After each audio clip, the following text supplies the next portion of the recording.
Okay. Well, a little recap, especially if you're just dropping in and wondering who Meister Eckhart is and what we're doing here. 14th century German mystic, maybe one of the greatest mystics. I like to, I just constantly smile at Merton saying towards the end of his life, uh, when he was discovering Meister Eckhart, because Eckhart was found guilty by the Inquisition post mortem, really, after he died while being on trial by the third pope in Avignon. We had three popes at the time. And he was excommunicated, of course, turned the candle upside down, put out the flame. And they banned all of his writings and sermons and whatnot. And so they weren't really released until the 20th century, mid 20th century. And then Merton got a hold of him. He was like a magnet, and he got a hold of him, and he was enthused by him at the end.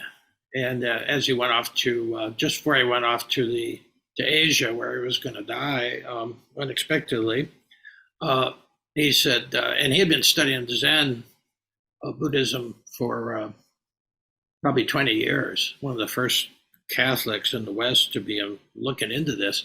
And he said, well, I don't know what Zen is, but Eckhart's it, he said. It's just typical Merton one-liner.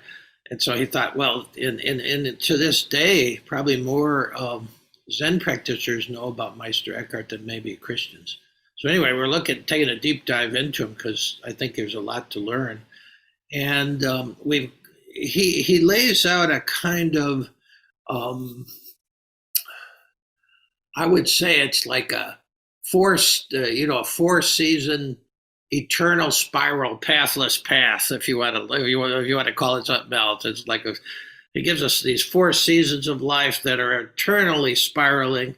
If you're, and it's a pathless path in the sense that we're all finding out about it as we walk. The path is created as we walk, and so, but it gives you some guidelines. And we've talked about the first 2 seasons, summer, which he called Via Positiva.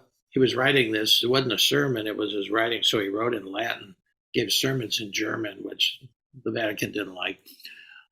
He called this the positive way, and it was in summer, because summer everything's growing. It's verdant. And then he said the art of this is befriending the light, befriending this original blessing of creation, and with all its vastness. Okay, there's no end to it. There's no end to the universe, and it's all something that we are blessed with. In the process of discussing this and sort of reflecting on it, I suggested that we could do away with original sin, not sin, because we all get in the way. Our egos get in the way of all this. That's essentially what Eckhart thought was sin, sort of like a shadow effect. And but this idea we're born in sin and all that, the stuff that was very helpful in controlling people, he didn't buy it. He said we're born in with an original blessing. So that's the first season in summer.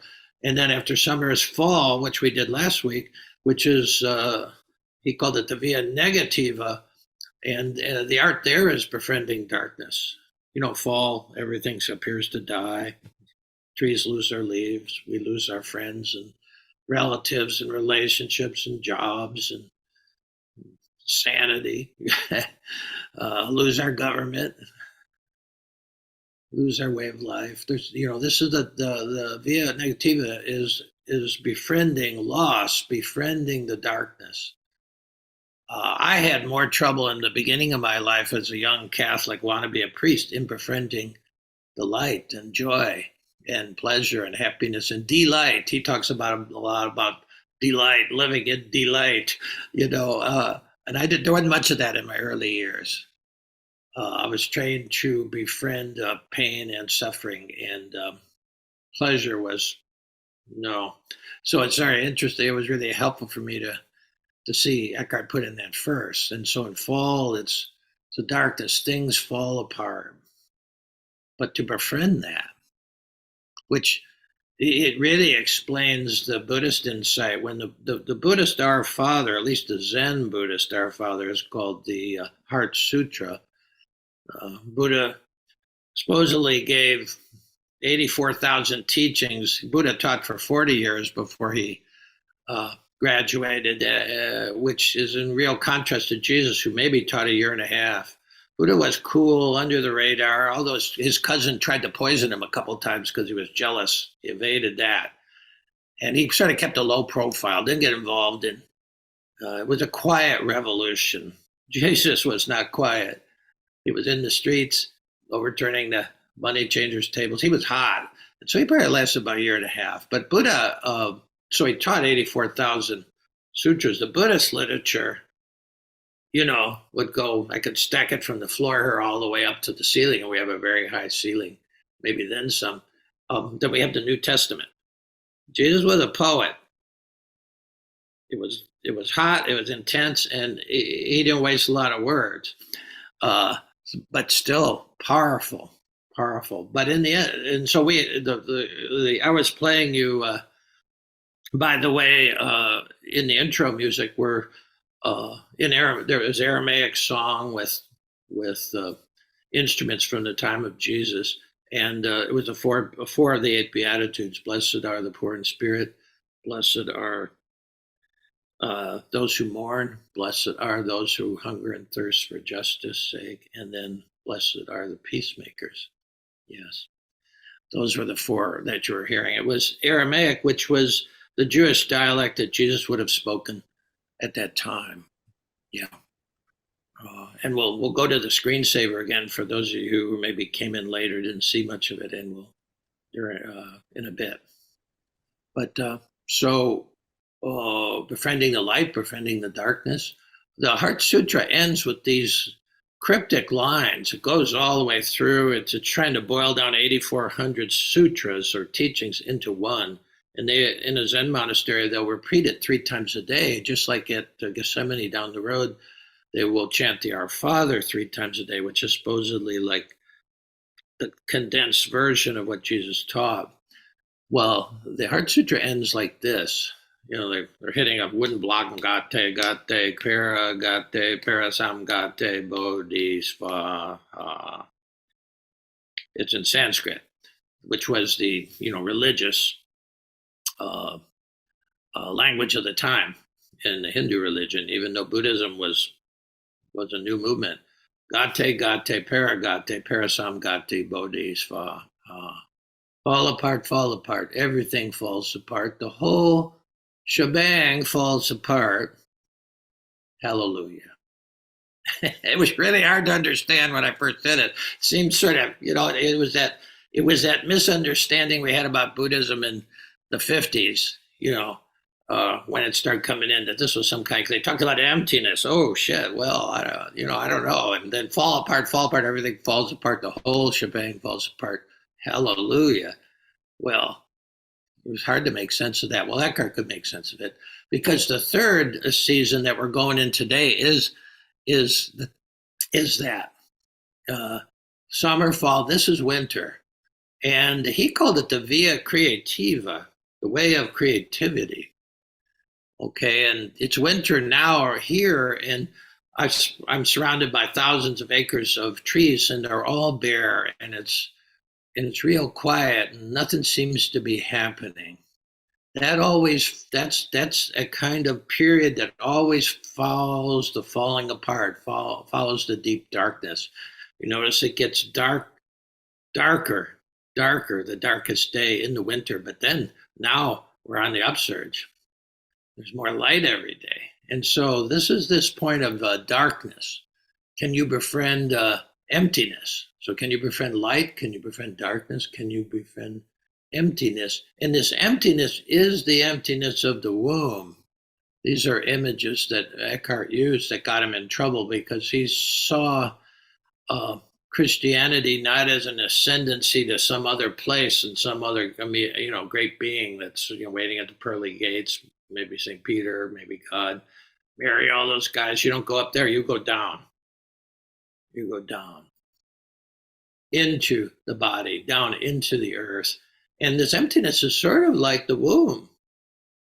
He talks about it. It's a feminine movement, and it's about birthing. Birthing comes out of emptiness.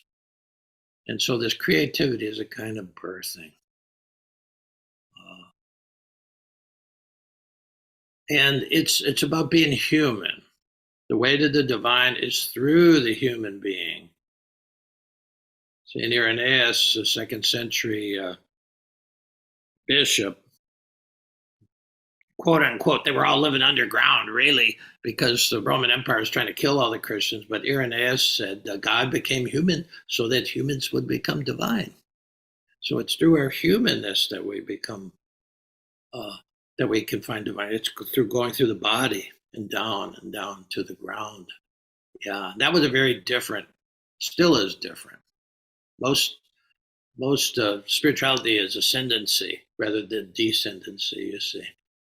Now, here's something from Eckhart, more about the humanness. This is from one of his writings. He says, what makes a saint is not the absence of emotion,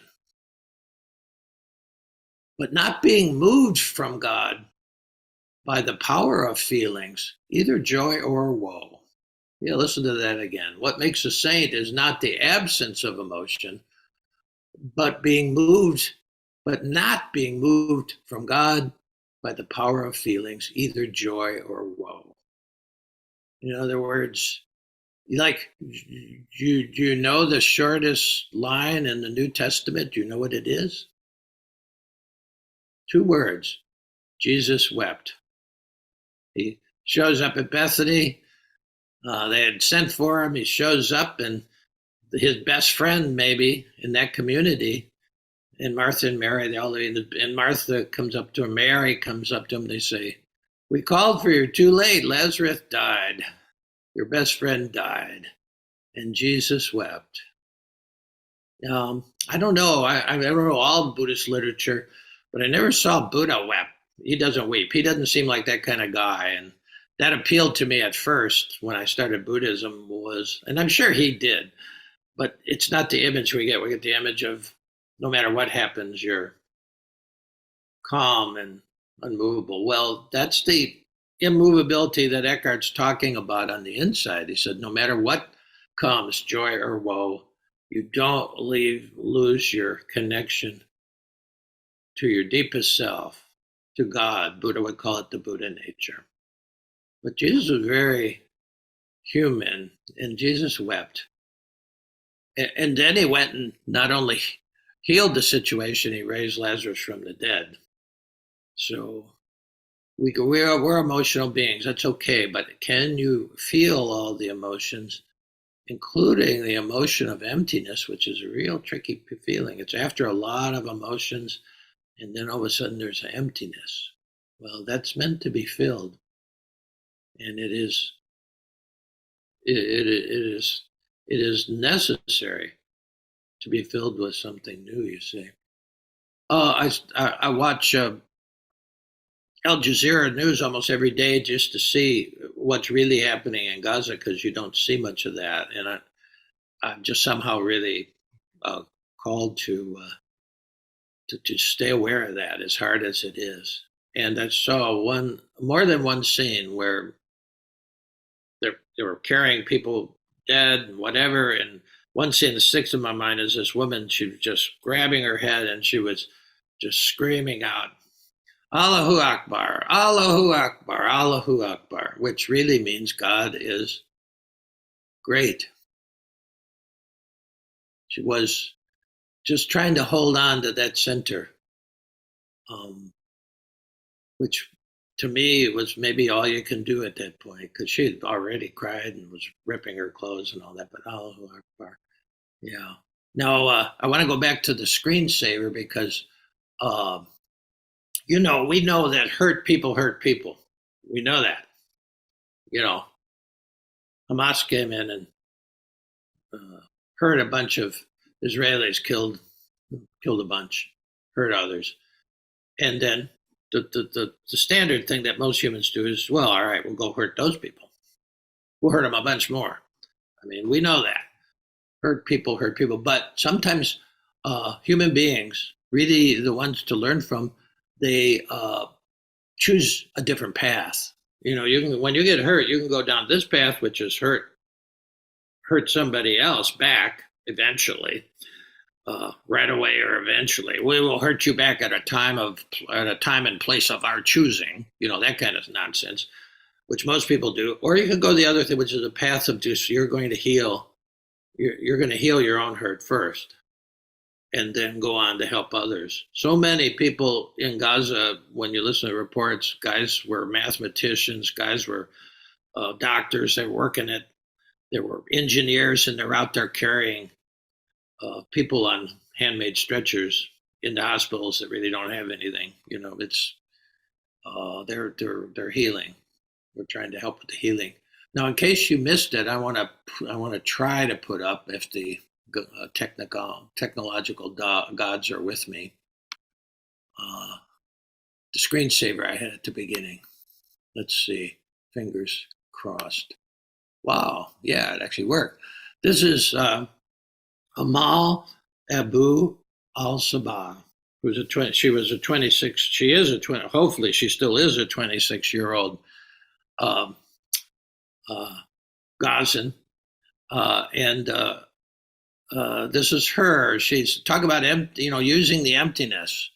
There's all these blank slabs of rubble of fallen buildings, and she's chosen, at least this is a picture from about 4 weeks ago. She's chosen to use those to paint pictures of light, and I, it's an image that this week I was sitting with a friend here, and during the meditation, out of nowhere, out of the emptiness of meditation, images like this start coming up of her painting. Well, okay, I've learned to not hold on to them, but I also have my paper here, and at the end of the sitting, we wrote, and so I just started writing. And this is a poem that came out of it, because she seems to be sort of a good about sort of the essence of what you do. She only paints pictures on slabs of houses that are in rubble, where that particular picture she was painting in a house where 10 people were pulled out under the rubble. So this is called turning rubble into canvas, and I'm trying to send a little snapshot of humanity out of Gaza every week on Saturdays, and I sent one of her, and I sent this poem. You may have read it already, but not everybody can. There's just so much email and stuff. So this is turning rubble into canvas. I think this is the spirit of the third season. Images of Amal Abu al Sabah, a young 20-something Palestinian woman, arise out of the darkness of meditation. Amal was painting brightly colored pictures on gray slabs of concrete from bombed out buildings where people were entombed under the rubble in Gaza. Images of Amal turning rubble into canvas, turning darkness into light, and transforming loss into solidarity. These images have seeped into the ground of my soul. I first saw Amal on Democracy Now! Her house was destroyed by the shockwave of a 20-ton bomb that was made in America. Somehow Amal managed to scramble out of the rubble, carrying all her paints and brushes in a cardboard box. That was 3 weeks ago. Has Amal run out of paint by now? Or worse, has she been shot by a sniper? Arrested? Or tortured? I don't know. All I do know is this: Amal's still alive, thriving, and painting bright pictures of hope and resurrection on the walls in the cave of my heart. And she is. someone who risked her. She reminds me of the cellist who just one day after he was in line waiting for bread in Sarajevo, and the snipers shot people in the line, and he escaped. The next day, he decided to put on his tuxedo and bring his cello and sit in the rubble close to where those people were killed, and he played music. He played the Albione by this almost funeral kind of thing, a mournful song, and he did that, and then other people from the orchestra came out little by little, and they played until that whole conflict was over every day. Now, to me, that's choosing the path of healing at great risk. I mean, I don't know if Amal's alive. People get shot by snipers for no reason at all. Maybe her paints have run out. Maybe she's doing something else. But to me, these are images of what it is for everybody in the wreckage of our life after, the kind of fall that can happen to anybody. Disease, illness, loss. The thing about Eckhart is he's saying you have to befriend all of this. It's very much like Rumi, who had lived about 20 years before Eckhart, when he's talking about the guest house, you welcome it all in. That attitude of befriending everything. God comes to you disguised as your life. So that means every moment is your life. It's God in disguise. And how do you respond to the light, to the darkness, to the emptiness? Well, you befriend it.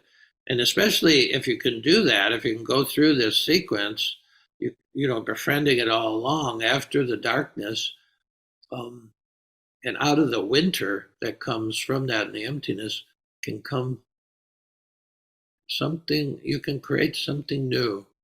Might not be in paints or in what we would call an art form, but you create something new and something healing. We all have that choice, you see. We all have that choice. You can destroy or create based on your experience. And some people destroy themselves because that's just the route they go. Because the pain, they don't know that this is going somewhere, including the darkness, including the emptiness, is an invitation, if you can befriend it, to actually birth something. And you realize we're talking in images of birth now, and you don't just get impregnated and then give birth the next day. There's a 9-month period. There's a period of holding. It's a holding period, and how you hold it as a mother. And in that sense, we're all called to be mothers, and how we hold the emptiness. Because at first you might just feel sick. You don't feel that there's anything happening there. It's a gestation period that we have to be able to, Eckhart's inviting us to learn to befriend even that, the emptiness. Now, meditation, which we're going to in a minute, the formal kind of meditation, sitting meditation, is a kind of Lamaze course for birthing the true self. It's a kind of course that teaches us, when we went to Lamaze before Aaron was born, although we didn't finish the course and here he came, you learned how to breathe with whatever comes up, especially it's teaching you how to breathe in labor, how to breathe with that, and how to deal with, how to deliver the baby. Yeah, and we're all called on that, to do that. Men and women, married, single, doesn't matter. We're all called to birth our true self and to birth healing into the world. The world doesn't need any more hurt. It doesn't need any more hate, you see. And so meditation is kind of the first three seasons, if you think about it, because there's light and darkness and emptiness in meditation.